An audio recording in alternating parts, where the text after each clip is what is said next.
on Kaya 959. On the streets, on the air. We look to refresh our minds on a particular story that we covered on the show just over a week ago. And today, getting some clarity from the Institute of Directors in South Africa with regard to a few concerns that have been raised on the proposed amendments to the Companies Act relating to remuneration. You might recall a few weeks ago I asked you, well, would you be concerned as an employee or a director of a business if you had to disclose the details of the remuneration of the highest paid director versus the lowest paid employee? A few of you had varying comments saying, you're not interested. Others saying, well, you want to know out of curiosity. And others also saying, well, yes, in order to make sure that we are adequately measuring the output of executive directors versus the productivity of lower paid employees. Well, we're going to get some feedback now from a member of the King Committee at the Institute of Directors in South Africa, Dr. Mark Bussin. Such a pleasure to have you with us, Dr. Bussin. An interesting dilemma that I guess South Africans are facing here, as this speaks to governance, but also social, economic advancement, but also going back to the principles of disclosure and where necessary, a lot of, understanding of the context as to where these kind of policies do come up from. But help us understand what the position of the Institute of Directors is with regard to these proposed amendments. So thank you very much for having me. And let me say at the outset that the Institute of Directors is all for progressive policy and to correct the wrongs of the past and to make sure that businesses are run well. And any legislation that heads in that direction, we're all for. Anything that hinders that, we have a duty to put our hands up and say, hold on, there's something that could be done better. And we don't only say what's wrong, but we also say what's better. So first point that you mentioned already is disclosure, and there's nothing wrong with disclosure. We think that the top 5% and the bottom 5% as proposed is fine, and it's debatable as to whether that leads to salary inflation or not, but nevertheless, in the interest of transparency, that's okay. It's not world standard. The world standard is something called the Palmer ratio, which is the top 10% and the bottom 40%, which would then allow us to compare us to other countries around the world. So on the one of disclosure, your opening remark, yes, we are for that. There are others that are more problematic, though. Give us some insight as to which those are. Okay. So to slice through some of the jargon quickly and just explain what it means so that we're all on the same page. Sure.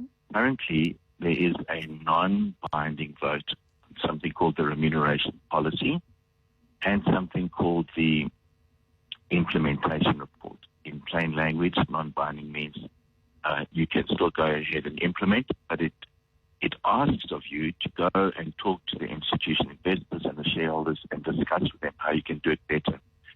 That has been the current situation, and we feel that it's working really well. The current legislation is asking for a binding vote on the implementation report, meaning the salaries. The implications of that are that the Remuneration Committee members need to step down from the Remuneration Committee.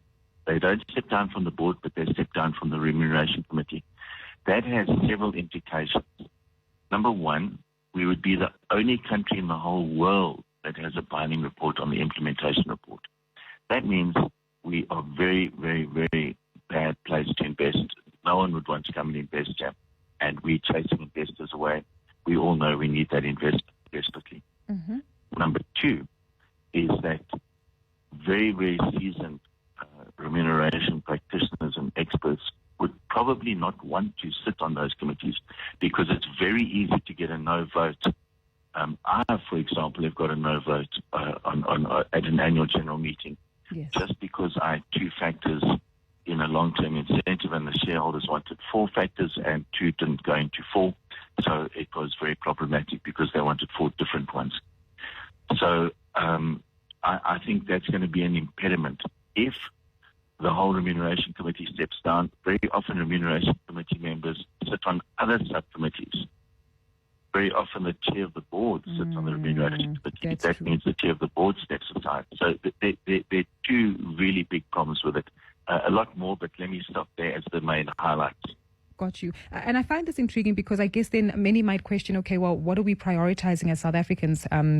The importance of foreign direct investment versus, social investment, social development, and perhaps help us understand how we straddle the roles and responsibilities. It's really a very insightful question.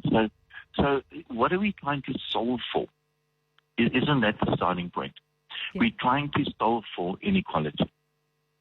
We're trying to solve for a huge vertical pay gap and horizontal pay gap. So we need legislation that's enabling in solving for that.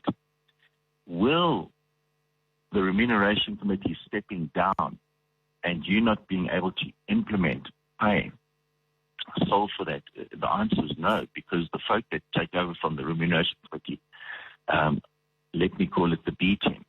Mm-hmm. Now investors and institutional investors have to deal with the B team. There's going to be probably another no vote, and then you're onto the C team. I mean, it just goes downhill from there. I think the current regime of a non-binding vote, where you are forced to go and talk to the institutional investors until you get a yes vote. Yeah. Already it's embarrassing enough to get a no vote. Companies don't like it and they don't want it. So the current system is really working and it creates dialogue. South Africa is a country known for dialogue. And you raise got you, Mr. Bussin, but you raise a very valid point there in terms of that dialogue, and I'm keen to understand what alternatives then we should be looking at when it comes to conversation around remuneration structure, and of course understanding how different skill sets do require different levels of remuneration. I'm asking this, and in the back of my mind, I'm actually recalling an article on MoneyWeb that actually mentions 71% of the Fashini Group shareholders actually participated in their AGM and voted against its remuneration policy. That's a public company, but again, this is a non-binding resolution. But I'm keen to draw this into how best we have conversations around remuneration structures in South Africa. Yeah, fair enough. I think one has to understand how easy it is to get a no vote. Let's say you are designing a long-term incentive plan and you've got two performance hurdles, revenue and EBITDA. And you've got four investors. One wants earnings per share, one wants total shareholder return, one wants return on assets, and one wants return on capital. There's no ways you can solve that riddle. And then you've got young institutional investors. They've got an honours in economics, 28 years old. They come with their form and they just tick no. They don't engage. They just vote no. You get big companies like Sept, for example, that's got 1,000 shareholders, and they remain anonymous. You can't engage them. So I think the starting point would be that it's incumbent for the shareholders to say how they voted, and if they voted no, it's incumbent of them to make themselves available for companies to go and talk to them. That would be much more effective than the current regime.